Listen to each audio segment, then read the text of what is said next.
pemberdayaan karyawan adalah proses melibatkan karyawan dalam pengambilan keputusan dan pemecahan masalah. Keduanya penting untuk meningkatkan kinerja organisasi dan memberikan nilai kepada pelanggan.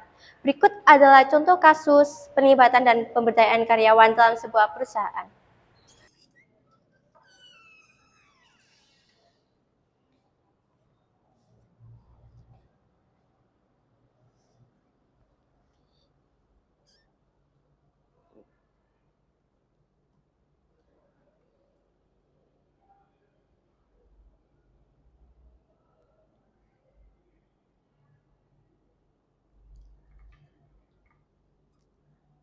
Kenapa ya penjualan akhir-akhir ini jadi turun?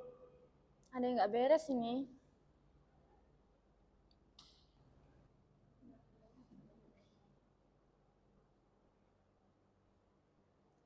Selamat siang Bu Fitri.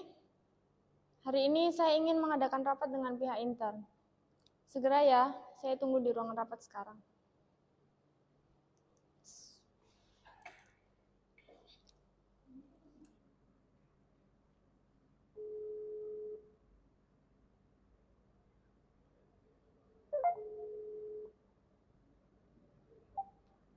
Selamat siang rekan-rekan. Saya barusan mendapatkan telepon dari Ibu Manajer bahwa beliau ingin mengadakan rapat untuk hari ini dan beliau telah menunggu di ruang rapatnya. Baik Bu, ya terima kasih. Ya, sama-sama. Permisi Bu. Silakan masuk.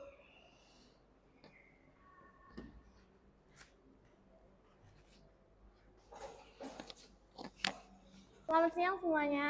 Siang Bu. Terima kasih atas waktunya. Di sini saya ingin memberitahukan kepada kalian bahwa profit perusahaan kita akhir-akhir ini mengalami penurunan. Jadi, apakah kalian memiliki saran untuk menyelesaikan masalah kita kali ini? Permisi Bu, saya memiliki saran bagaimana jika pada permasalahan kali ini kita perlu melibatkan karyawan dalam pengambilan keputusannya. Ya, saya setuju. Mungkin dengan melibatkan karyawan dalam pengambilan keputusan, kita bisa mengetahui apa masalah yang sedang terjadi di lapangan, sehingga profit perusahaan kita mengalami penurunan seperti ini. Menurut saya itu saran yang baik Bu. Bagaimana kalau sekarang kita memanggil perwakilan karyawan untuk mengikuti rapat kali ini? Boleh, saya tunggu di ruangan ini ya sekarang. Permisi Bu. Silakan masuk.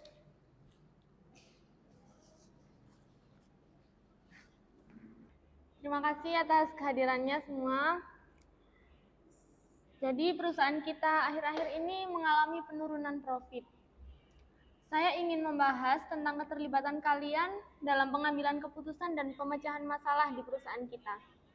Saya percaya dengan melibatkan semua orang, kita bisa menemukan solusi yang lebih baik untuk kedepannya. Jadi apa pendapat kalian? Izin Ibu, menurut saya itu ide yang bagus Bu. Terkadang karyawan di lapangan memiliki wawasan yang lebih praktis tentang masalah yang terjadi. Jika kami dilibatkan, keputusan yang diambil bisa lebih realistis.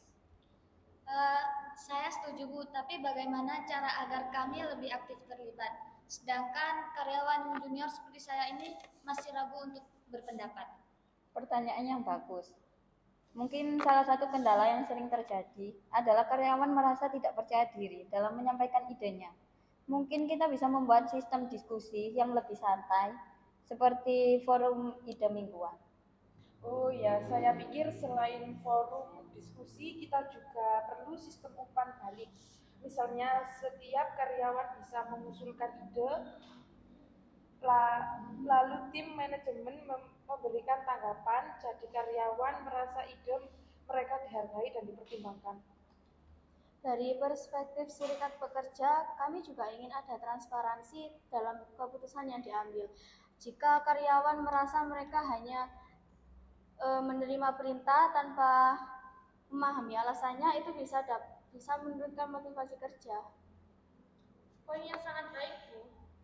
Saya ingin memastikan bahwa setiap orang merasa didengar. Mulai sekarang kita akan menerapkan diskusi setiap minggunya. Kalian bisa menyampaikan ide atau kendala yang sedang kita hadapi. Bagaimana jika ada perbedaan pendapat di antara kita Bu? Itu hal yang wajar. membantu kita melihat masalah dari berbagai sudut pandang. Yang penting kita berdiskusi dengan sikap terbuka dan mencari solusi yang baik. Kalau begitu, mungkin kita juga bisa mengadakan sesi brainstorming sebelum mengambil keputusan besar. Jadi, semua bisa memberikan ide tanpa takut salah. Itu ide yang bagus. Selain itu, kita juga bisa memberikan pelatihan tentang komunikasi yang efektif agar karyawan lebih percaya diri dalam menyampaikan pendapat mereka. Oke, juga saya siap membantu dalam mengordinasikan forum diskusi. Saya yakin dengan cara ini, tim akan lebih solid.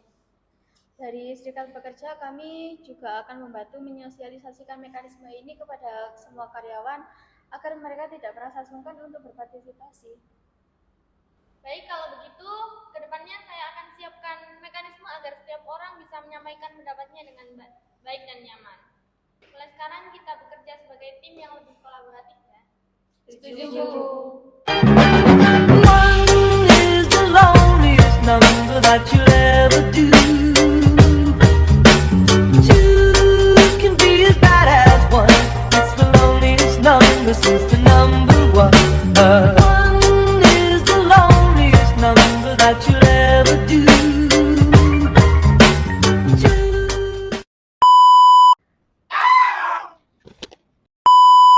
Selamat siang, Bu. Saya ingin mengadakan rapat pengambilan keputusan dalam silakan masuk.